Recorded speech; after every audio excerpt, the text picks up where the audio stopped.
እግዚአብሔር ወይ ማረን አማኑኤል ወይ ማረን። እቺ እሁድ ሁሌ በዓለ ሃምሳ እስከሚያልቅ ድረስ እንዳለ እንደ እሁድ ነው የምትቆጠረው ማለት እንደ እሁድ ነው የምትቆጠረውና እግዚአብሔር አምላክ ለዚህ ስላደረሰን በፍስሐ በደስታ እንድናከብረው ይሄንን በዓለ ሃምሳ በነገራችን ላይ እንደ ትንሣኤ ቀን ነው የምናከብረው።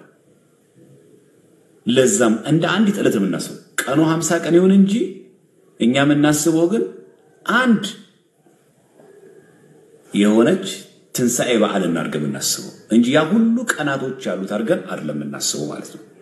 ስለዚህ በቤተክርስቲያናችን በዓለ ሃምሳን እንደ እሁድ ሰንበት እንደ ክርስቲያን ሰንበት እንደ ትንሣኤ በዓል ታከብረዋለች። ያ ማለት ቤተክርስቲያን ለትንሣኤ በዓል የምትሰጠው ቦታና ክብር ምን ያክል ታላቅ እንደሆነና የትንሣኤ በዓል ትርጉም ደግሞ ለቤተክርስቲያናችን ያለው ትርጓሜ ምን ያክል ረቂቅ እንደሆነ እንረዳበታለን ማለት። በተረፈ ባለፈው ዕለት ሁላችሁም ክርስቲያኖች ሰው በሚችለው መጠን በአቅሙ ባደረገው ነገር ሁሉ በከተሞች የተገኙ ለሚቻላቸው ሰዎች አቅማቸው ለቻለ መርዳት ለሚችሉ መታገዝ ለሚችሉ ሰዎች እገዛ ተደርጓል። ለዚህ ምስጋና እንግዲህ ለሁላችሁም ይገባል። በእውነት ይሄንን የጽድቅ ስራ የሰራችሁ ወንድሞች እህቶቻችን ትልቅ ስራ የሰራችሁት አሁን ለዳግማይ ትንሣኤ ደግሞ ልክ እንደዚሁ እናደርጋለንና አቅም ያለው ማድረግ የሚችል ሰው በዳግማይ ትንሣኤ ደግሞ እንደዚሁ ለቀሩት ማዳረስ ስለሚቻል እንደዛ ማድረግ እንችላለን። አሁን ኦርቶዶክስ ተዋሕዶ ቤተክርስቲያን በየጊዜው ርዕስ ይሰጣታል። ብዙዎቻችን ይሄን ርዕስ የምናገናኘው በቃ እንደው ዝም ብሎ ብቻ የዕለታዊ ጉዳይ የዕለታዊ ያለ መግባባት ብቻ አድርጎ ሰው ያስበዋል። ግን አይደለም። ኦርቶዶክሳዊ ተዋሕዶ ቤተክርስቲያናችንን ከስር መሰረቷ ለመናድ በጣም ብዙ የማጥፊያ ስልቶች ይደረጉባታል። እኛ ደግሞ ያው እንደምታውቁት ርዕስ በተሰጠን ቁጥር ወደዛ የመፍሰስ እድሉ አለንና አሁን ሰሞኑን በምትሰሙት ነገር ብዙ ሰው እንደተገረመ ተስፋ አደርጋለሁ። ግራ እንደተጋባ ሳይሆን እንደተገረመ ነው ማስበው። ምክንያቱም ይሄ ጥያቄ በጣም ብዙ ጊዜ መልስ የተሰጠበት ብዙ ጊዜ የተመሰጠረበት ቀን ስለሆነ አሁን ይሄ ርዕስ ራሱኛ ማንሳታችን በእውነት እጅግ በጣም ያሳዝናል። በእውነት ታዲያ እዚህ ጋር ጥንቃቄ በጣም አስፈላጊ ነገር ነው። ትምህርቶች በሚሰጡበት ጊዜ ከኛ የሚጠበቁ ጥንቃቄዎች አሉ። አንደኛ እንዲህ አይነት በስልጣንም በክብርም የተሻሉ የሆኑ የቤተክርስቲያናችን ደገኛ መምህራን እንደዚህ አይነት ነገሮች ሲገኙ በጣም ጥንቃቄ በተሞላበትና አፋችን ደግሞ ከስድብና ከማይገባ ነገር በራቀ መልክ መሆን አለበት ማለት አክብሮ በሚገባ ምላሽ መስጠት አስፈላጊ ነው። አክብሮ ማለት እንጂ ለተመለሰውና ለተባለው ነገር ላይ ሁሉ ሪቬንጅ የተደረገ በማይገባ መንገድ መግለጽ ተገቢ አይደለም። ይሄ ከሁላችን መጠንቀቅ አለብን። ስንመልስ ራሱ በቤተክርስቲያን ውስጥ ያሉ አባት ናቸው፣ ሀገረ ስብከት ያላቸው ናቸው፣ የቅዱስ ሲኖዶስ አባል ናቸው። በምንናገርበት ጊዜ ብፁዕነቱ ቡራኪዮ ትድረሰኝ ብለን ምላሽ መስጠት በጣም ተገቢ ነገር ነው እና ብዙ ወንድሞች ቪዲዮ አይቻለሁ በዚህ መንገድ በጣም ጥሩ አድርገው ምላሽ ሰጥተዋል። እና ምንም አሁን እዚህ ለኛ ሪፍሌክሽን መስጠት ማለት በተሰጠው ርዕስ መፍሰስ ነው እንጂ በጣም ብዙ ጊዜ ተብራራ ነው። እኔ ይሄ አይደለም የሚያሳስበኝ። በነገራችን ላይ መልሱ ምንድነው ምናምን ያው ስለተመለሰ በተለያየ መንገድ ስለሰማችሁት፣ ግን ከጀርባው ግን ምንድነው ያለው? ግሬኛ አባት ተራ አባት አይደለም። ብፁዕ ናቸው፣ ጳጳስ ናቸው አይደል? ተራ አባት አይደለም።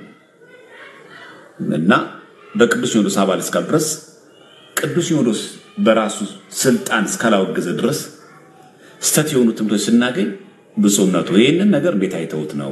ይሄ ነገር ከቤተክርስቲያን ትምህርት አንፃር እንዴት ነው? አማናዊ ትምህርቱ ይሄ ነው ብሎ ነቅሶ ማስቀመጥ በጣም ተገቢ ነው እና የአባቶችን ክብር በሚጠብቅ መልክ ክብረ ክህነትን በሚጠብቅ መልክ መቅረብ አለበት። ይሄ የሁልጊዜ ስራችን መሆን አለበት። ክብረ ክህነት ካልተከበረ እኛ ካላከበር ነው ክብረ ክህነት ማንንም አያከብር። ስለዚህ ለወደፊቱ ነው ጳጳስም ሊሆን ይችላል፣ ሊቀ ጳጳስ ሊሆኑ ይችላሉ፣ ካቶሊኩ ሊሆኑ ይችላሉ መነኩሴ ሊሆኑ ይችላል ዲያቆን ሊሆኑ ይችላል መምህር ሊሆኑ ይችላል ሳት ያለ ነገር ሲሆን ዋናው ማተኮር ያለባችሁ ይሄ ጳጳስ ማለት ይሄ ዲያቆን ማለት ይሄ ማለት ሳይሆን መልሱ ላይ ማተኮር ይሄ በጣም ተገቢ የሆነ ነገር ነው ነገር ሳቢ ገቡ ቢመለሱ ይቅርታ ቢመለስ ስለሚችል ያ ቤተክርስቲያን ስርዓት ስላላት ሁለተኛ ደግሞ አውጋጅና ጳጳስን አቶ ብሎ የመጥራት ስልጣን የኛሳልኩ ነው ያሳዝናሉ ያው ያሳዝናል ብዙም ያሳዝን ነገር ሊያጋጥማችሁ ይችላል የስድብ አፍቃል ቃል ግን ከሊቃነ ጳጳሳት ለሊቃነ ጳጳሳት ቀርቶ ለምእመን ለወንድማችሁ እንኳን አይገባ በጣም ሊተኮር የሚገባው ምላሾቹ ላይ ብቻ ማተኮር ስተት ይሆን ደግሞ ይሄ ስተት ነው ብሎ መናገር ላይ ብቻ ማተኮር ይሄ ሁሉ ግን ሲሆን በህግና በስርዓት መሆን አለበት እኛንን ይሄን ስርዓት ማስጠበቅ ያለብን መናፍቃንማ በሩ ታረቁ ያሉ ቪዲዮ ይሰራሉ ቀምለ መናፍቃን በቃ ለነዚህ ተመለኩት ልክ ቤተክርስቲያን መልስ እንደሌላት አስመስሎ ያቀርባሉና ይሄ እነሱ የተለመደ አካሄዳቸው ነው የሚገርማችሁ የድንግል ማርያም ቤዛይተ ዓለምነት ትምርት የተሰጠው ፌስቡክ ላይ ገብታችሁ ይሄን ተመልከቱ የዛሬ 10 ዓመት 11 ዓመት እንደው በጣም ቆይቷል እኮ ይሄ እኮ ይታሉ ሶናፍቃ የሚያነሱት ነው ሲጀምር ለምን ድንግል ማርያም ቤዛይተ ዓለም ትላላችሁ ለዓለም የተሰቀለው ማን ነው ለዓለም የሞተው ማን ነው ምን ጥያቄ አለ የማይገናኝ ነገር የማገናኘት አባዜ የመናፍቃን ነውና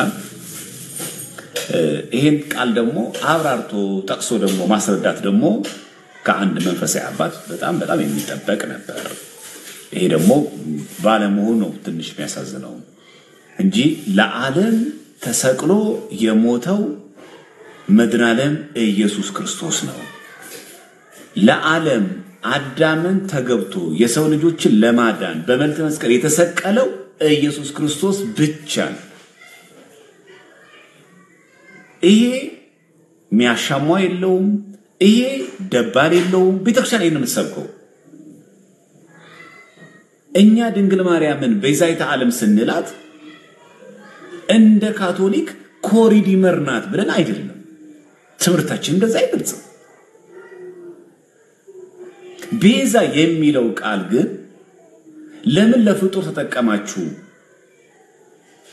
በሐዲስ ኪዳን ፍጡር ቤዛ አይባልም ብሎ ደግሞ ካሉት መጽሐፍ ቅዱስ እንደማያነቡ ያሳያል ማለት እንጂ የሐዋርያት ሥራ ምዕራፍ 7 ቁጥር 35 ላይ ሐዋርያት ሥራ ቁጥር 7:35 ላይ ቃል በቃል ሙሴ ቤዛና ሹም አድርጎ ላከው ይላል ሙሴ ነው የሚለው የሚገርም ይሄን የመሰከሩ ደግሞ ሊቀ ዲያቆኑ ቀዳሜ ሰማዕት እስጢፋኖስ ነው ብሎ የተናገረው ቤዛና ሹም አድርጎ ላከው ነው የሚለው በጣም ነው የሚገርም ቤዛና ሹም አድርጎ ላከው ነው የሚለው እንግዲህ ቤዛ ሲል ምትክ ማለት ነው ምንም ጥያቄ የለው ቤዛና አሁን ይሄንን ጥቅስ ይሄንን ያነበበ ሰው ሊቀ ዲያቆኑ ቀዳሜ ሰማዕት እስጢፋኖስ ሰማይ ተከፍቶ የእግዚአብሔር ልጅ በእግዚአብሔር ቀኝ አየዋለሁ ያለው እስጢፋኖስ ለዓለም የተሰቀለው ኢየሱስ ክርስቶስ ቤዛ መሆኑን ሳያቀርቶ ነው ለፍጡር ለሙሴ ቤዛ ብሎ ይጠራ ይሄ በጣም ቀላል ነገር ነው ቤዛ የሚለው ቃል ለፍጡር ተሰጥቷል እኮ እስጢፋኖስ የተናገረኝ ነው ወንጌል ገባው እስጢፋኖስ በድንጋይ የተወገረው እስጢፋኖስ ተሳስቶ ነው ቃል ተጠቀሙ አይሁዳ ሙሴን እኮ ነው ቤዛ ያለው ያውን በሐዲስ ኪዳን ላይ የተጠቀሰው ደግሞ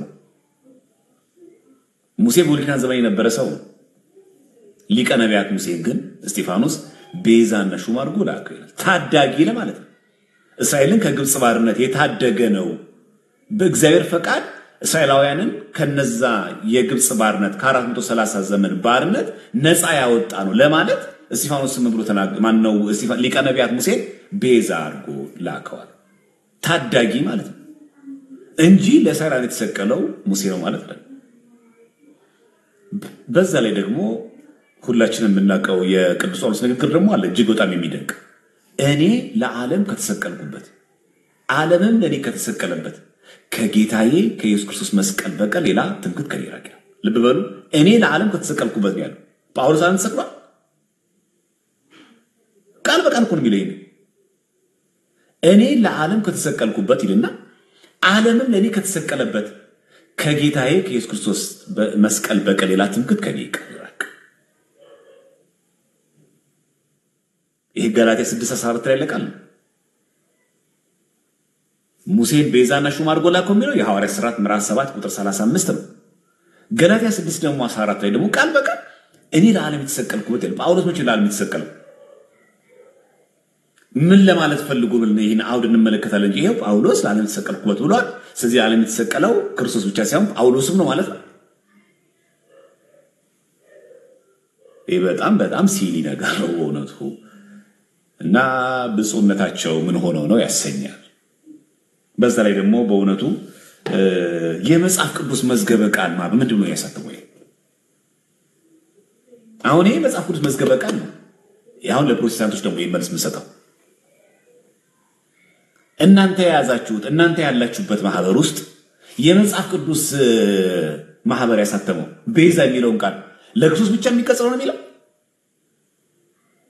ለሲላሳያችሁ የመጽሐፍ ቅዱስ መዝገበ ቃል ቤዛ የሚለውን ቃል እንዴት ነው እንደተረጎመው አንዴ ካሜራውን ላዙርና ላሳያችሁ።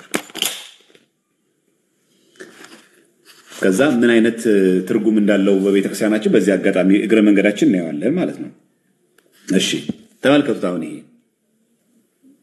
አሁን ይሄ የመጽሐፍ ቅዱስ መዝገበ ቃል ነው የሚለው አንዴ ካሜራውን ልጥረግላችሁና የሚታያችሁ ከሆነ አሁን ይሄ የመጽሐፍ ቅዱስ መዝገበ ቃል ነው።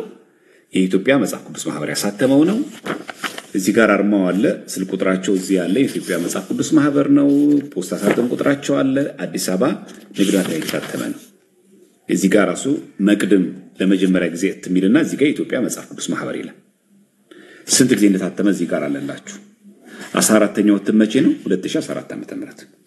አሁን ቤዛ የሚለውን ቃል ነበር እስቲ ፕሮቴስታንቶች ራሱ የሚጠቀሙበት አሁን እኛ ላይ የሚፈነጩበት ቤዛ የሚለው ቃል እንድትጠቀሙ እስቲ የሚያቸው እነዚህ ሰዎች ጤነኛ ከሆኑ ማለት እነሱ እኮ አሉበት እኮ የመጽሐፍ ቅዱስ ማህበር ሲታተም እኮ እዚህ ስምምነት ውስጥ እኮ እነሱ አሉ። ይሄው ቤዛ ተመልከቱት። ይሄው ገጽ 121 ቤዛ ይልና ምን ይላል?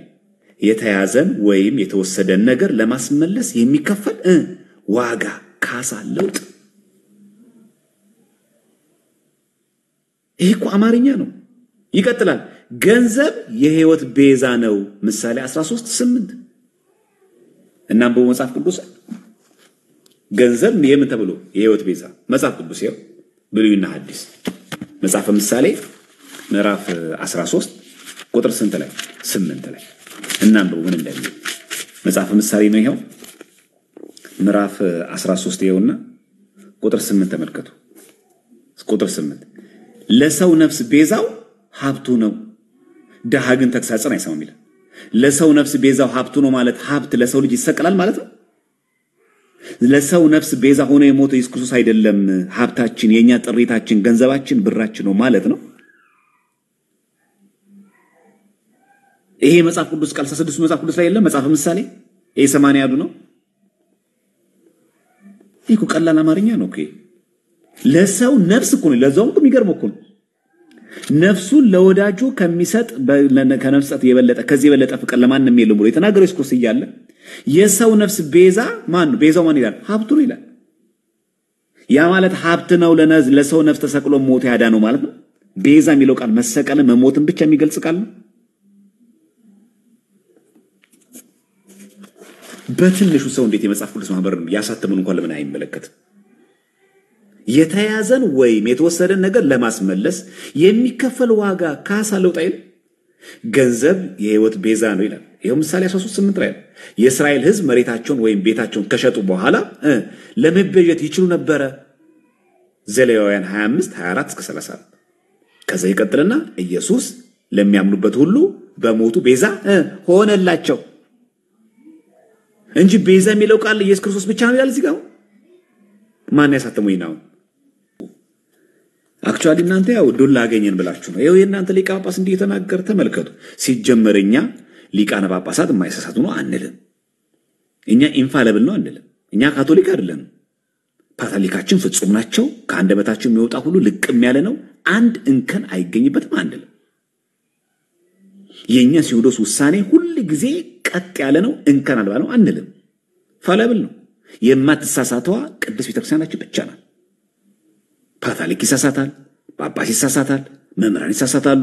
ሊሳሳቱ ሰው ናቸው። መዝገበ ቃል ነው እንግዲህ እንዲሁ ሌላ ነገር ሚስጥር ነው። መዝገበ ቃል ውስጥም አልገባንም። ያ አንደኛ መሰረታዊ ችግር ነው። ሁለተኛ እኛ አባት አሁን እውነት ሰዓታት ይቆማሉ አይደል? መጽሐፈ ሰዓታት ነው ይሄ ንባቡና ትርጓሜው ነው።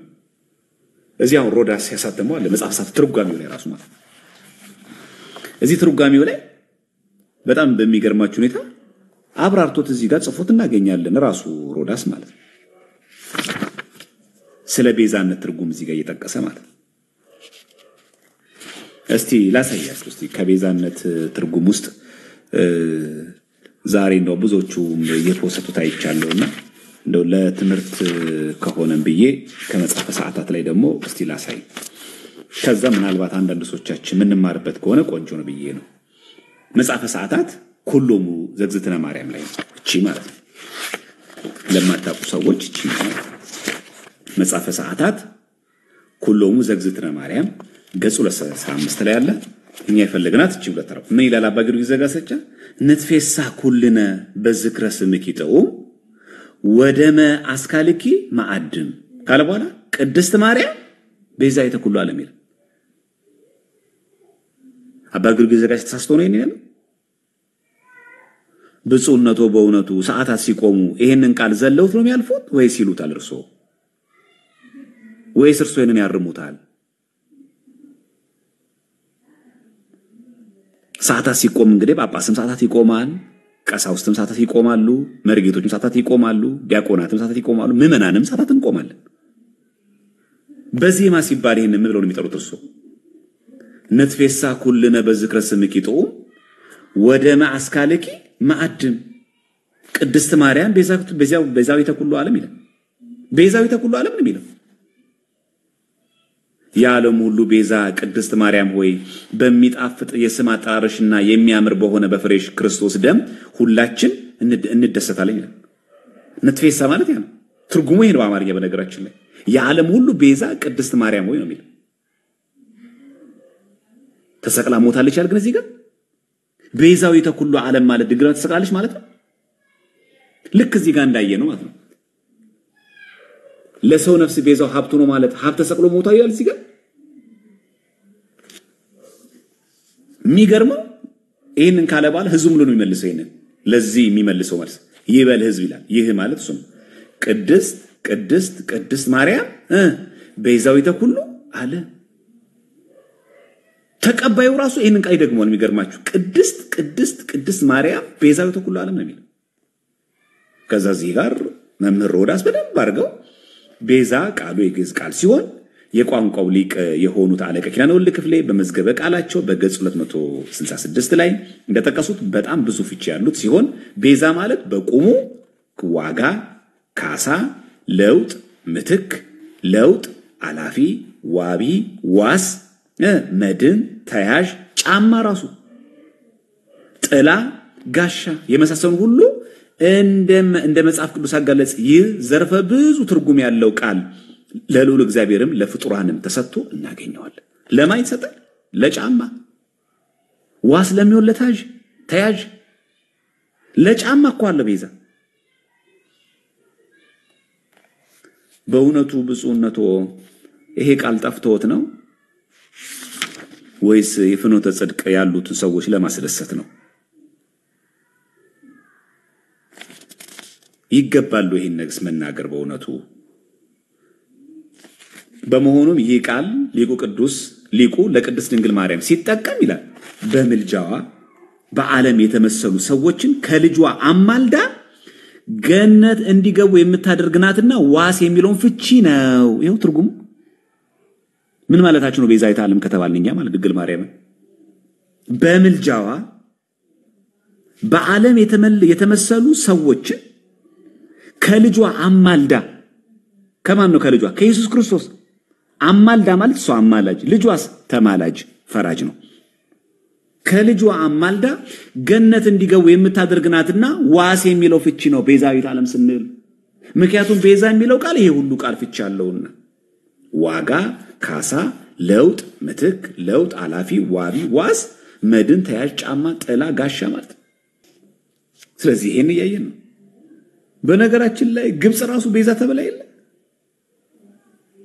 ይሄው እዚሁ ላይ ራሱ ሁሉ እግዚአብሔር ይህንን ጸጋ ለወዳጆቹ እንደሰጠ ነብዩ እግዚአብሔር ኢሳይያስ በትንቢቱ ምዕራፍ 43 ቁጥር 1 እስከ 3 ላይ እናንብበው እስቲ ትንቢተ ኢሳይያስ ከራሱ ከቃሉ ሲናገር ገጸ ንባቡ አለ ወይስ የለም ለሚል ሰው ለግራ እንዳይገባ ጥቅሱን ያነበበ ቢረዳው መልካም ስለሆነ ትንቢተ ኢሳይያስ ምዕራፍ 43 ቁጥር 1 እስከ 3 እንማለብላችሁ 43 የትንቢተ ኢሳይያስ ነው ከ1 እስከ 3 ተመልከቱ አሁንም ያዕቆብ ሆይ የፈጠረ እስራኤልም ሆይ የሰራህ እግዚአብሔር እንዲህ ይላል ተቤዥቻለሁና አትፍራ በስምህም ጠርቻለሁ አንተ የኔ ነህ በውሃ ውስጥ ባለፍ ጊዜ ካንተ ጋር ሆናለሁ በወንዞችም ውስጥ ባለፍ ጊዜ አያሰጥሙም በእሳትም ውስጥ በሄድህ ጊዜ አትቃጠልም ነበልባሉም አይፈጅህም እኔ የእስራኤል ቅዱስ አምላክ እግዚአብሔር መድኃኒት ነኝ ግብጽን ላንተ ቤዛ አድርጌ ኢትዮጵያንና ሳባንም ላንተ ፋንታ ሰጥቻለሁ ይላል ምን አድርጌ ቤዛ አድርጌ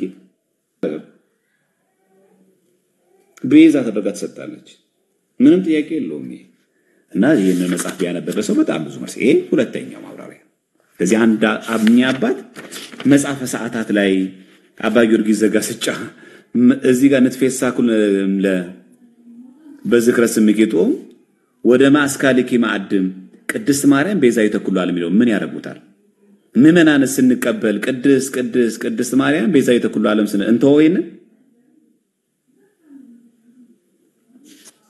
እና ብፁዕነቶ ረጋ ብሎ ቢመለከቱት ምናልባት የመድረኩ ድምቀት አሳስተውት ከሆነ ሁለተኛው ሊቁ አባ ገብረ ኪዳን ያሳያችሁ ገጽ 271 ላይ ሊቁ አባ ገብረ ኪዳን እመቤታችን ቅድስት ድንግል ማርያም በተመለከተ ራሱን ችሎ ምዕራፍ 6 ላይ ቤዛዊተ ዓለም አይልም እዚህ ጋር ምዕራፍ 6 ላይ ያለ ይሄው አሐቲ ድንግል ቢለው መጽሐፍ ላይ ንትፌሳ ኩልነ በዝክረ ስምኪቶ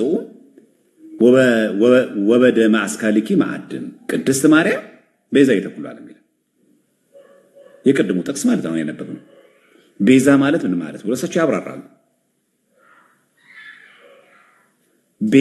ቤዛ ሆነ ተቤዠ ከሚል የግዕዝ አንቀጽ የሚወጣ ሲሆን ቤዛ መሆን ማለትም መተካት መዋጀት ነፃ ማውጣት ጠበቃ መሆን ማለት ነው ከዛ ድንግል ማርያም ለምን ቤዛዊተ ዓለም እንላት አንደኛ ለመመረጥ የተገባችውና መገኘቷ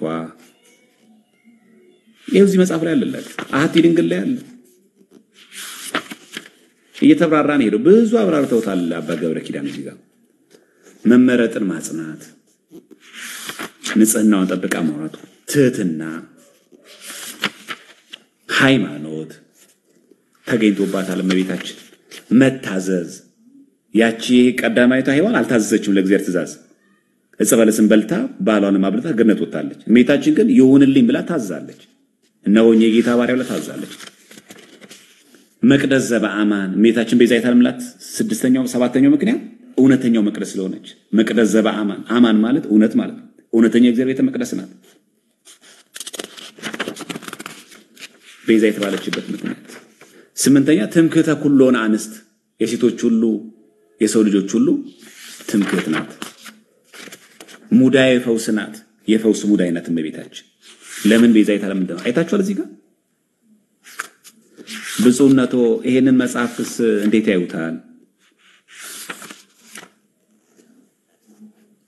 ስደትን እሺ ወድጃለሁ ብላ መሰደዷ የአዳምን ስደት የካሰች ከገነት ተሰደደ ጊዜ አዳም ተስፋው አንቺ ነሽ እንደሚለው እመቤታችን ከልጇ ከወዳጇ ጋር ተሰዳለች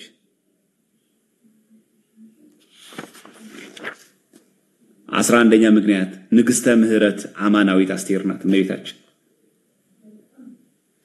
በጣም እንዴት አድርገው እንዳብራሩት አባ ገብረ ኪዳን ትደነቃላችሁ ይሄ ሁሉ ቤዛዊተ ዓለም ድንግል የምንልበት ምክንያት ነው ያብራሩት የት መጽሐፍ ላይ ነው የምናገኘው ይሄው እዚህ ያለ አሐቲ ድንግል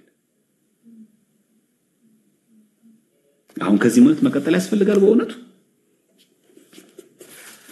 እና በሐዲስ ኪዳን ማንንም ቤዛ አይባልም እንደዚህ የሚባል ነገር የለም ምናምን ያነባሉ ግን ሰዎች ታነባላችሁ መጽሐፍ ቅዱስ ቅድም የነገርኳችሁ የሐዋርያት ሥራ 7:35 ይሄን የሚናገረው ሹምና ፈራጅ እንድትሆን የሾመ ማን ነው ብለው የካዱትን ይህን ሙሴን በቁጥቋጦ በታየው መልአኩ እጅ እግዚአብሔር ሹምና ቤዛ አድርጎ ላከው ይላል ምን ነው ብፁዕነቶ ሊቀ ዲያቆኑ እስጢፋኖስ በብሉይ ኪዳን የነበረን ሙሴን አንስቶ ሊቀ ነቢያት ሙሴን ቤዛ አድርጎ ላከው ሲል ለእስራኤላውያን የሚሰቀለው ሙሴ ነው ማለቱ ነው። ይሄንን በሐዋርያት ሥራ ሉቃስ ወንጌል ላይ ሲጽፍስ ቤዛነት ለክርስቶስ ነው የሚሰጠው ለፍጡር አይሰጥም የሚለው ቃል ተጋጭቶበት ነው። ረጋ ብሎ ማየቱስ ማንን ጎዳ? ተገቢስ ነው ወይና ምናልባት ብፁዕነቱ በጣም አጠንክረው ደግሞ ሲናገሩ የደነገጥኩት በዛ ነው። ለምን ሳቱ ብዬ ሳይሆን እሳቸው በሚናገሩበት ጊዜ አትደንግጡ እያሉ ጭራሽ በጣም ትክክል እንደሆኑ አድርገው ማለት ነው። በጣም ፐርፌክት እንደሆኑ እንደውም ሌላው ሰው ያልተገለጸለት እንደተገለጸለት አድርገው ነው። እና ብፁዕነቱ እንደው ነገሮችን በጣም ረጋ ብለው ቢያዩት በጣም መልካም። እኛ ድንግል ማርያም ቤዛዊተ ዓለም ስንል ለዓለም ተሰቅላለች ብለን አይደለም። ለዓለም ተሰቅያለሁ የሚል ጽሑፍ ብናገኝም እንኳን ራሱ ለዓለም የተሰቀለ ኢየሱስ ክርስቶስን ቤዛነት የሚተከማን ነው የሚል ይህ ገላትያ 6 ይኸው 14 ያንን ነው የሚናገረው። ነገር ግን ዓለም ለኔ የተሰቀለበት እኔም ለዓለም የተሰቀልኩበት እኮ ነው የሚለው። ከጌታችን ከኢየሱስ ክርስቶስ መስቀል በቀር ሌላ ትምክህት ከኔ ይራቅ ነው የሚለው። መቼ ነው ጳውሎስ ለዓለም የተሰቀለው? ይሄንን ጥቅስ እኮ አይተን ለዓለም የተሰቀለው ቤዛ ክርስቶስ ብቻ ሳይሆን ጳውሎስ አላልንም። እኛ ሎቱ ስብሐት አዳምን የታደገው ክርስቶስ ብቻ ሳይሆን ጳውሎስም ነው ለዓለም ተሰቅያለሁ ይላል ብለን እንኳን አላልንም። እኛ ጥቅስ እኮ አለ መጽሐፍ ቅዱስ ላይ ነው። አቤት እቺ ጥቅስ አሁን ተአምረ መራ ላይ ብትገኝ ኖሮ፣ አቤት እቺ ጥቅስ አሁን እዚህ መጽሐፈ ሳታ ላይ ብትገኝ ኖሮ፣ ተክለ ሃይማኖት አሁን እቺን ቃል ቢናገሯት ኖሮ ዓለም እኔ ከተሰቀለበት እኔም ለዓለም ከተሰቀልኩ ብሎ አቡነ ተክለ ሃይማኖት ገድል ላይ ብናገኝ ኖሮ ይሄው ተክለ ሃይማኖት ለዓለም ተሰቀለ የሚል የክርስቶስን ቤዛነት የሚሽር ሃይማኖት ትሉት ነበር። ምን ታረጉት ይሆን ይሄንን? ነገር ግን ይሄው በደንብ አንብቡታ ገላትያ 6:14 እኮ ነው። ገላትያ 6:14 ነው። ነገር ግን ዓለም ለኔ ተሰቀለበት እኔም ለዓለም የተሰቀልኩበት እኮ ነው የሚለው። ከጌታችን ከኢየሱስ ክርስቶስ መስቀል በቀር ሌላ ትምክህት ከኔ ይራቅ ነው ያለው። መቼ ነው ጳውሎስ ዓለም የተሰቀለው? ሙት ነኝ ለማለት ባጭሩ ዓለም እኔን አትፈልገኝም፣ እኔ ስቁል ነኝ፣ በዓለም የተሰቀልኩ የሞትኩ ነኝ፣ እኔም ደግሞ ለዓለም አልፈልጋትም፣ ዓለም እኔን አትፈልገኝም ለማለት እንጂ ቃል በቃል ስለተጻፈ ይሄ ቃል እኛ እንደዛ አይነት ትርጉም የለንም። እና ብፁዕነቱ ምን ሆኑ? ቢያንስ እንኳን እነዚህ ሁሉ አሁን ያጣቀስናቸው መጽሐፍቶች ይቅሩ እንደው ቢያንስ እንኳን የመጽሐፍ ቅዱስ ማህበር ያሳተመው የካቶሊክ አለ እዚህ ጋር፣ ኦርቶዶክስ አለ እዚህ ጋር፣ ፕሮቴስታንት አለ እዚህ ውስጥ እነሱ እንኳን ያሳተሙት ቤዛ ላይ እንኳን ለክርስቶስ ብቻ ይላል እዚህ ጋር። ገንዘብ የህይወት ቤዛ ነው ተብሎ እዚህ ጋር አልጠቀሱም። ገጽ 121 ላይ መጽሐፍ ቅዱስ ማህበር ያሳተመው። ከዚህ የበለጠ በራሳችን ሊቃነ ጳጳሳት ላይ ይሄን አክል መሄድ በቂ ነው፣ ተገቢ አይደለም። ብዙ ስለተመለሰ መልስ ይበቃቸዋል። ብዙ ማጣቀሻ ማቅረብ ይቻላል። በጣም ብዙ ጊዜ የዛሬ 11 ዓመት ፌስቡክ ላይ ገብታችሁ የቴኔን ዘማርያም የሚለው ቤዛዊተ ዓለም የሚለውን ቃል የዛሬ 11 ዓመት እኮ በጣም የቆየኩ ነው። በጣም የቆየኩ እና ደግሞ በጣም አትደንግጡ፣ እርግጠኛ ሁኑ ምናምን ብሎ ሲናገሩ ሰው ብፁዕነቱ በእውነቱ ምን ያክል እርሶ እርግጠኛ ሆነው ነው? ይሄን ያህል ምዕመኑ አያነብም ብለው ነው? አያገኘውም ብለው ነው? እና እርሶ ደግሞ ምን ንቅበትም ግራውንድ አይኖርንም። በቅዱስ ሲኖዶስ የተሾሙ ስለሆኑ ሀገረ ስብከትም ያሉት ስለሆኑ እርሶን በዚህ ልክ እርሶን መናገርም እኛ ስልጣናችንም አይደለም። ሃይማኖታዊ ጉዳይ ሆነን ነው ምላሽ እየሰጠን ያለ ነው። በእርግጥ ያደጉት ደብረ ሊባኖስ ገዳም እንደሆነ አውቃለሁ። የደነገጥኩትም በዛ ነው።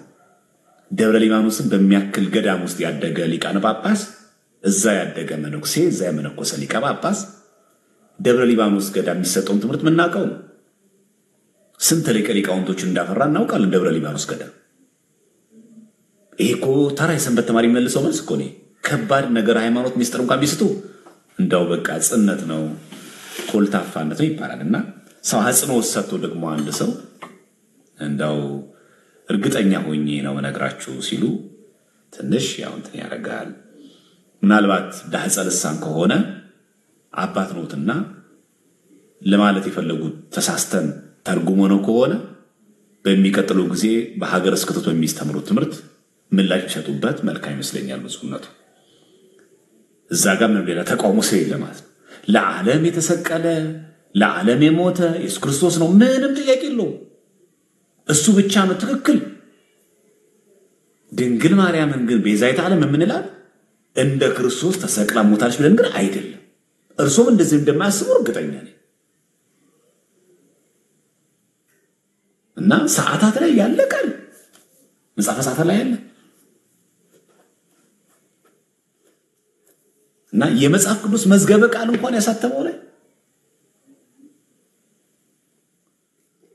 ይሄ እኮ ፕሮቴስታንት እጅ ጭምር እኮ አለ።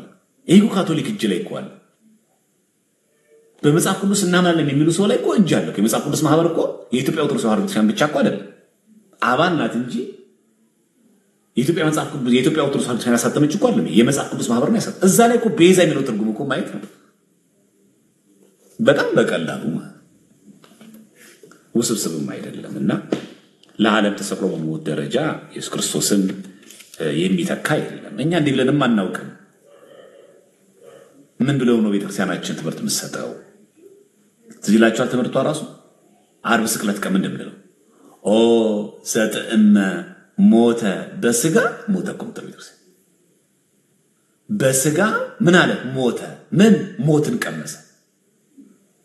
ኦ ዘጥዕመ ሞተ በስጋ እኮ ነው ቤተክርስቲያን። አማኑኤል አምላኬ ለከ ኃይል የምትለው ማናት? ለአምላክ ይደሉ ለአምላክ ይገባሉ፣ ለስሉስ ይደሉ ለትእዛዙ ይደሉ ምትለው ማናት? ከዛስ ለመስቀሉ ይደሉ። ለመስቀሉሙ እኮ አይደለም ለመስቀሉ። ለማን መስቀል? ለክርስቶስ መስቀል የተሰቀለበት እሱ ነው። ሌሎች ቅዱሳን አብረው ተሰቅለው አድነዋል እኛ አንልም። ለመስቀሉ ይደሉ ነው የምንለው። ለሕማሙ ይደሉ። ለሕማሙሙ አይደለም ለሕማሙ። ምን ነው በሰውነቱ ግብረ ሕማማትን አያዩትም? ይሄ ቀላል ነገር አይደለም።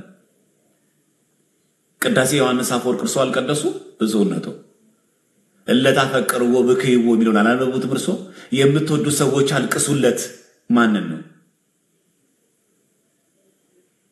ሰራዊተ መላእክት ይሁ ብለን ስንናገር ማን ናቸው? ይቀውሙ ቅድሜሁ ይሉት ምን ለማለት ነው? የማይሞተው ሞተ፣ ሞትን ይሽረው ዘንድ ሞተ የሚለው ቅዳሴያችን አለም ያለው። አዳምን የፈለጉ እግሮች በቀኑ ተቸነከሩ። ወዮ ምን አይነት ትዕግስት ነው! ምን አይነት ትህትና ነው! ኃያል ወልድን ፍቅር ከሰማይ ሳበው እስከ ሞት ድረስ አደረሰው። ቅዳሴ ዮሐንስ አፈወርቅ አለ። ማን ከሱ ጋር አቻው ነው ተቀመጠና? እና ለምንድን ነው የቤተክርስቲያን አባቶች መምህራን አሁን ደብረ ሲትቆም ጥንቃቄ ማታረጉት? መድረኩ ይስበናል እንዴ? የሆነ ዝናው ጭብጨቡ ይስበናል እኛን አብሮ። ይሄ ቅዳሴ ዮሐንስ አፈወርቅ አለ እና በጣም ነው የሚያሳዝነው በእውነቱና ይሄንን ነገር ለወደፊቱ ሁላችንም ምላሽ የሚሰጥበት ጊዜ ክብረ ክህነትን በጠበቀ መልክ ምላሽ መስጠት አለበት። ብፁዓን አባቶችን ቅዱስ ሲኖዶስን አባቶችን በዘር ከፋፍሎ በመሳደብ ምላሽ እንዳሰጡ እንደዛ አይደረግም። ክብረ ክህነትን አክብራችሁ እውነተኛው ምላሽ ማቅረብ እንጂ ድንግል ማርያምን ቤዛይተ ዓለም የትኛው ኦርቶዶክስ ክርስቲያን እንደዚህ ብሎ የሚያምነው? የትኛው ኦርቶዶክስ ክርስቲያን ነው ቤተክርስቲያናችን ድንግል ማርያምን ቤዛይተ ዓለም ስትል እንደ ክርስቶስ ተሰቅላ ሞታ ነው ብሎ ያመነው ማን ነው? እና ፍጡር አይባልም ምናምን እና ትንሽ አንዳንድ ጊዜ መድረኩ እየደመቀ ሲመጣ ምናምን ትንሽ ሳት ያረጋል። እና ጥንቃቄ በጣም አስፈላጊ ነገር ነው። የምንናገረው ነገር ጥንቃቄ በጣም አስፈላጊ። ይሄ ለሳችሁ ሳይሆን ለሁላችንም ጭምር በምንጠራበት አውደ ምሕረት በምንጠራበት ጉባኤ ላይ ሰምት ስንገባ የምናንጸባርቀው የኢትዮጵያ ኦርቶዶክስ ተዋሕዶ ትምህርትን ነው። የግል ፍላጎትና የግል ዕውቀት ካለ እዛው የትኛውም ሰበት የተጠሩ የትኛውም ጉባኤ ተጋበዙ ቤተክርስቲያን አውደ ምሕረት ላይ ሲቆም ቤተክርስቲያናችን የምታስተምረው ትምህርት ነው ማስተማር ያለብን የግድ ማለት ቋቅ ካለ መድረኩን ተው እያቃራ አትስበክ ያልተዋጣልህ ነገር ካለ ትችላለህ ለመገኘት እዚህ በጣም ደቂቃ በጣም አስፈላጊ ነው አውደ ምሕረት ላይ ሲወጣ ጥንቃቄ ማድረግ ይሄ አሁን የሰንበት ተማሪኩ መልሶ ነው እኮ የደብረ ሊባኖስ ገዳም ተማሪኩ አይደለም የሰንበት ትምህርት ተማሪ መልሷል ይላልሽ ምንድነው ፍላጎቱ እውነት ብፁዕነቱን እርሱም በምን ቃልኛ እንናገር አባታችን ነው እርሱ በእውነት ቅዱስ ሲኖዶስ እርሱ ሊቀ ጳጳስ አድርጓል ሀገረ ስብከት ሰጥቷል እርሱ ባሉበት ሀገረ ስብከት ድቁና ይሰጣሉ ቅስና ይሰጣሉ እርሱን የመናገር ቀና ብሎ የመናገር እኛ ስልጣን የለን ምን ብለን እርሱን እንናገር ዝና ፈልገው ነው እንዳንል የዝና ችግር የለውበትም ለሊቃነ ጳጳስ ለጳጳስ ዝና ምን ያደርግለታል ፌመስ መሆን አይፈልጉም ለታይ አይፈልጉ ቲክቶክ ላይ ጊፍት እርሱ አይፈልጉ ምን ሊያደርግሎት እርሱ ለማማት እኮ ራሱ አይመችም ጫቄን ማቄን ይቅርብኝ ብለው ነው የመነኑት የመነኮሱት እርሱ እና ለሐሜት አይመችም እርሱ ነው መናገር ግረጋ ብለው እኛ ልጆቾትን ቢሰሙ ከዛ ደግሞ እኛ ደግሞ ልጆቾት እንደው ልጆች የተናገሩኝ እንደው የቤተክርስቲያን ትምህርት ነው ብለው አይተው እንደው ምንድነው የሚያቀርቡት በፍቅር ቃል ይጠየቁኝ እየተቹኝ ነው የሚለው ረጋ ብሎ ቢያዩ ጥሩ ነው ምናልባት የሰሞኑን የተሐድሶ መናፍቃን ሙገሳ ምናልባት የሰሞኑን የፕሮቴስታንቶች ይሄው የኛ ሰው በኦርቶዶክስ ብለው እንደሚሳለቁት መስሎት ከሆነ ትክክል እንዳልሆነ ቢረዱት መልካም ነው ከዚህ በኋላ ያለው ድርሻ የቅዱስ ሲኖዶስ ሆነ እኛን አይመለከተንም ከኛ የሚጠበቀው ግን እውነተኛ ምላሽ መስጠት ነው ከዚህ በፊትም እንደምንናገረው ጳጳስ አይሳትም ለኛ ስለማናምን አይደንቀንም ፓትርያርኩ ነገር የሆነ ቃል ቢናገሩኛ እኔ አንረበሽም ምክንያቱም እኛ ፓትርያርኩ ፍጹም ናቸው ለምን ስለማናምን ነገር ቢሆን ሊቀ ጳጳስ የሆነ ቃል ቢናገሩ ሊቀ ጳጳስ አይተነኛና አንፈስም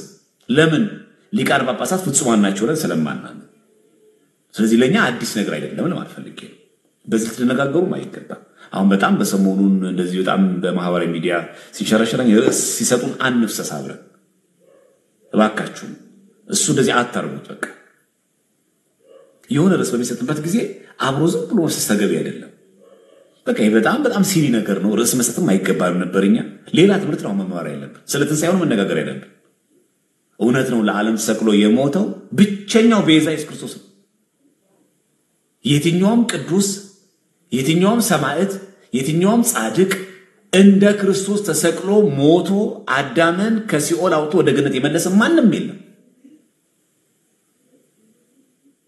የቤተክርስቲያን የጸና ትምህርት ነው የድንግል ማርያም ቤዛዊነት ግን ታዳጊነቷ አማላጅነቷ ቃል ኪዳኗ ዘላለማዊ ድንግልናዋ ሁለተኛ ሔዋን በመሆኗ በመሳሰሉት የተብራራ ሜታችን ትባላለች እንዴ እዚህ መጽሐፍ ቅዱስ ላይ አለ አይደለም የግዕዝ መጽሐፍ ቅዱስ ተመለከቱ ታገኙታላችሁ ጌታችን ለምሳሌ በማቴዎስ ወንጌል የተናገረው ማለት ስለ አይን ፈንታ አይን ስለ ጥርስ ፈንታ ጥርስ ይላል በግዕዝ እኮ ብታነቡት ይሄንን አይን ቤዛ አይን ነው የሚለው ወስን ቤዛ ስን ይላል ስን ማለት ጥርስ ማለት ጥርስ እኮ ነው ቤዛ የተባለ ይሄው ግዕዙ አለ እርሱና አሁን ሳያቆቀርተው መስቀል ኃይላችን ነው መስቀል ቤዛችን ነው ስንል መስቀል ራሱ ተሰቅሎልን መድኃኒዓለም ኢየሱስ ክርስቶስ በመስቀል ተሰቀለ እንጂ መስቀል ራሱ ተሰቅሎና መስቀል ኃይላችን ነው መስቀል ቤዛችን ነው እንዴ ራሱ ቤዛ የምትባለው ልጅስ ቤዛ የምትባዩስ ፕሮቴስታንት እህታችን አንቺ ቤዛይት የተባልሽው ለዓለም ተሰቅለሽ ነው ቤዛ የሚባል እኮ ውሃ አለ ሃይላንድ የታሸገው ሃይላንድ ተሰቅሎ ነው ወይስ ባለ አክሲዮኖቹ ለኛ ሞተውልን ነው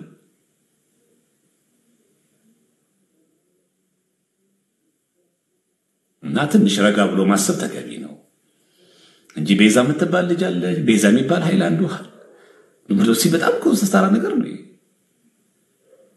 በዚህ አጋጣሚ እንደው ፋሲካ የሚለው ቃል ራሱ ባለፈው የተሐድሶ መናፍቃን መጽሐፈ ሰዓታት ላይ ያለው የበዓለ ሃምሳው እመቤታችን ለአዳም ፋሲካው የሚላልና እንዴት ድንግል ማርያም አዲስ የክርስቶስ የአዳም ፋሲካው ትባላለች? ፋሲካ ማለት እንኳን ነው ደስታ ማለት ነው። ለምሳሌ ወምድርኒ ትገብር ፋሲካ የሚል መዝሙር የለም? ወምድርኒ ትገብር ፋሲካ አለነ ተሐሲባ በደመ ክርስቶስ የሚለው መዝሙር አለ። ወምድርኒ ትገብር ፋሲካ ማለት ተሐሲባ በደመ ክርስቶስ በአማርኛ ክፍል ምድር ጠራች ሐሴትም አደረገች በደመ ክርስቶስ ነጽታለችና እንጂ ወምድር ትገብር ፋሲካ ማለት ምድር ራሷ ፋሲካ ናት ሲል እንደው የክርስቶስን የአዳም ፋሲካው የሚለው ቃል ወስዳል እና አንድ ቃል በስንት አገባብ እንዳለው ማወቅ ተገቢ ነው እና ያጋጥማል። በነገራችን ላይ እንደዚህ አይነት ነገሮች ያጋጥማሉ። ዳህጸ ልሳን ከሆነ የመታረም ዕድላቸው ሰፊ ይሆናል። ይሄንን ነገር አሁንኛ እኔ ከማለታቸው ያስደነገጠኝ አጽሞት መስጠታችን እንደነገጥኩት ድንግል ማርያም አትባልም ነውና አትደንግጡ ሲሉ ዋት ምን ይሉኝ ሰው እንዴ ብፁዕነቱ ምን ነካቸው? በዚህ ልክ እንደዚህ ይባል እንዴ? አትደንግጡ ማለት ከዚህ በፊትም ሰምቻቸዋለሁ። የክርስቶስን አስታራቂነት ሲናገሩ አስታራቂያቸው ሲናገሩ ሰምቻቸዋለሁ። እዛ ላይም ጽነት አለ። እንደው ለመናገር የፈለጉት ክርስቶስ በዚህ ዓለም ላይ የሰራውን የማዳን ስራ እንደው ማስታረቁን ለመግለጽ ፈልገው ነው አንብዬ እንደው በቀናት በደዛ ምክንያቱም ብፁዕ ጳጳስ ስለሆኑ እሳቸው ማረመችስ እንዲህ ለማለት ፈልገው ብዬ ነበር የተረዳሁት እንጂ ውዳሴ ማርያም እሁድ ላይ ወኮና አራቂ አዲስ ኪዳን የሚለው ለሐዲስ ኪዳን አስታራቂው ነው የሚለው ለሐዲስ ኪዳን አስታራቂ የሚሆን አይደል ወይ ደግሞ እየሆነ ያለ አይደል? ብዙ ጊዜችም ዘርፌም ተጠቅሰው ሰምተናል። ይሄን ጥቅስ ደግሞ እሷም ውዳሴ ማርያም ደጋሚ ሆና ማለት ወኮና አራቂ ለሐዲስ ኪዳን ነው የሚለው ወኮና ነው የሚለው ወይ ከውና አይደል? የሰው ገዛ ነበር እንዴ ወይ ብንተውስ መጥቀሱን በቃ ለሐዲስ ኪዳን አስታራቂ ሆነ ነው የሚለው መቼ ተሰቅሎ ሞቶ እንጂ አስታራቂነቱ ያላለቀ አሁንም አስታራቂነት ያለው ሆኖ አይደለም።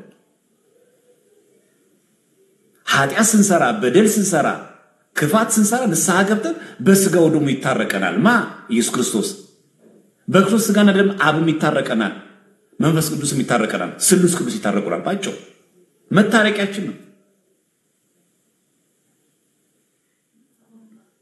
እና ኢየሱስ ክርስቶስ እኛ ይታረቀናል ለማለት ነው እንጂ አብን እየለመን አይነት የምልጃ ነገር አይደለም። ስጋው ደሙ ስንቀበል አብን ወልድን መንፈስ ቅዱስ ሥላሴ ይታረቁናል። ማዳን እግዚአብሔር ነው። ስጋውን ቆርሶ ደሙን ያፈሰሰው ማን ነው? ከሶስቱ አካል አንዱ አካል በተለየ አካሉ ወልድ እግዚአብሔር ኢየሱስ ክርስቶስ። ስጋው ደሙ ስንቀበል ግን የሚታረቀን ወልድ ብቻ አይደለም፣ አብን መንፈስ ቅዱስም። ማዳን እግዚአብሔር ነው። ምክንያቱም አንድ ያ ልጁን እስኪሰጥ ድረስ ዓለሙን እንደዚህ ወዷላ። ይህ በጣም ቀላል ነገር ነው። የክርስቶስ ደም ከኃጢአት ሁሉ ያነጻል ስለሚል ስነሰው ሰው ንስሐ ገብቶ ስጋው ደሙ ሲቀበል የኃጢአት ስርየትን ጭምር ያገኛል። የዛለመቱ ብቻ አይደለም። ጥቅሱን የምንፈራው አስመስሎ ማቅረብ ተገቢ አይደለም። በጣም አደገኛ ኑፋቄ፣ በነገራችን አደገኛ ኑፋቄ ክህደቱን ከመናገር በላይ ራስን የመጨረሻ የቤተክርስቲያን ኢንላይትመንት አካል አድርጎ መቁጠር በጣም አደገኛው እሱ ነው። በነገራችን እኔ እዚህ ካላችሁ የቤተክርስቲያን አገልጋዮች ውስጥ አሁን በዘመናችሁ ከሚያስተምሩ መምህራን ውስጥ የተሻለ አዋቂ አድርጌ የራስን የቆጠርኩ ቀን የክህደት ምንጭ በነገራችን ላይ እስመ ርእሳ ለክህደት ጸጊበ ትምህርት ውእቱ ይላል አበው ይላሉ። ይሄን ነው የሚናገሩት። እስመ ለርእሳ ለክህደት ማን እስመ ለርእሳ ለክህደት ጸጊበ ትምህርት ውእቱ ማለት የክህደት ራሷ ትምህርት በቃይ ማለት ነው። በነገራችን ላይ እኮ እዚህ ካሉ ሰዎች በጣም የተሻለ ምናምን እኮ ነኝ ብሎ ማሰብ ሲጀምር ክህደት ምንጩ ዘጋ ይጀምራል። በጣም ራስን የተሻለ ሻርፕ አድርጎ እንደው ለቤተክርስቲያን በዚህ ዘመን እኛ የደረስንላት እንደው እኛ ባኖር ኖሮ የሆነ ነገር የሚውጣት የክህደት ምንጩ ይሄ ነው። በነገራችን በጣም የተሻለ ሊቅ የተሻለ ተናጋሪ እንደኛ የሰበከላት የሌለ ነው ምናስመስለው አንዶቻችንማ። የክህደት ምንጮቹ እነዚህ ናቸው። በነገራችን እንደዚህ እንዳታስቡ ኦርቶዶክሳውያን። እኛ እድል ገጥሞን ምንንተባተብ እንጂ የቤተክርስቲያን ትምህርትን በትክክል የገለጸ አድራሻች መቁጠር የለብንም። ለትትና አይደለም፣ በእርግጥም እውነት ነው። ስንት ሊቅ እንዳሏት አስቡ። ቤተክርስቲያን ስንት ምሁራን እንዳሏት አስቡ። ስንት አባቶች እንዳሏት አስቡ። ዕውቀትን ከቅድስና ጋር አሳብሮ ያዙ እኮ ናቸው። እኛ እኮ ቆርቆሮን እንጩወት ነን። የሚዲያ ላይና ከሚዲያ ጀርባ ላይ ያለችው ህይወታችን እኮ ይለያያል። አብዛኞቻችን ይለዛለን። ብዙዎቻችን ብንፈተሽ እንደዛለን። አንዱ እኮ አባቶች ሰው እንዳያቸው የማይፈልጉ ቅድስና ከዕውቀት ጋር ያስተባበሩ ሰዎች እኮ አሉ። እና ራስ የተሻለ አድርጎ እንደመቁጠር አደገኛ ነገር የለም። እስመር እሳ ለክህደት ጸጊበ ትምህርቱ ውእቱ የሚሉት ለዚህ ነው አባቶች። የክህደት ራሷ ምንጯ ትምህርት በቃኝ እኔ የተሻልኩ ነኝ ብሎ ማሰብ አደገኛ ነገር እሱ ነው። እና ምናልባት እዚህ ጋር ጥንቃቄ ቢያደርጉ ጥሩ ነው። ቤተክርስቲያናችን ኢየሱስ ክርስቶስን የዓለም መድኃኒት ለዓለም የተሰቀለ ቤዛ መሆኑ የታወቀ ነው። ምንም ጥያቄ የለውም። ሰበር ዜና አትርጉት። ለመጀመሪያ ጊዜ ከኛ አባት አትበሉ እናንተ ስላይደለ እኮ ነው። ይሄ ለተቃውሞ ምናምን አባዜ ይዞን ሳይሆን ስላይደለ ነው። ትምህርት ወንጌል የሚያስፈልገው ለዚህ ነው። እዛ ጋር እኮ እጃው ተቆ 1% ጠይቆት ቢሆን ጥሩ ብፁዕነቱ እርሶ በእኛ ቤተክርስቲያን ድንግል ማርያምን ቤዛይተ ዓለም ስንላት እንደ ክርስቶስ ተሰቅላ ሞታ አድናለች ብለን ያመንን ብሎ ለተጠይቀ ጥያቄ ተመለሰ ምላሽ ቢሆን ጥሩ አይደለም። እኛ ድንግል ማርያም ቤዛይተ ዓለም ምላት ከዚህ አንፃር አይደለም ብሎ መተንተን ያባት ነው። ድንግል ማርያም ግን ቤዛ አትባልም ማለት ሌላ ክህደት ነው። እና ኢቭን የዕውቀት ደረጃም ራሱ ያስፈትሻል፣ ያስጠረጥራል። ራሱ ምንድነው ጉዱ ያሰኛል። ያውም ደግሞ ደብረ ሊባኖስ ገዳም ህይወቱን ያሳለፈ አንድ ብፁዕ አባት እና ማንም ሰው በስድብ ቃል በውረፋ ማንም ሰው መናገር አይጠበቅበትም፣ አይገባ። በተረጋጋ መንፈስ ሆነን እውነተኛ ትምህርት ማስተማር ተገቢ ነው። ይሄ መልእክት የሚጠቅመው አንደኛ በተለያየ መንገድ የሚወዛገቡ ሰዎችን ለማስተካከል፣ ሁለተኛ ብፁዕ አባታችን ናቸውና ስህተት ካለባቸው ማረም የሚችለው ደግሞ ቅዱስ ሲኖዶስ ስለሆነ ከኛ ግን የሚጠበቀው እዚህ ሚዲያ ላይ ያለ ሰው ብዙ ማህበረሰብ ሚዲያ ላይ ስላለ በዚህ መንገድ ተታርሎ እንዳው ትልቅ ነገር ያገኘ መስሎት እንዳይሰጥ።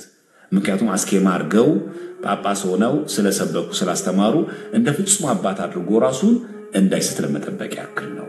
ይህንን ለማስገንዘብ ፈልጌ ነው። ይበቃችኋል። እግዚአብሔር ይስጥልን።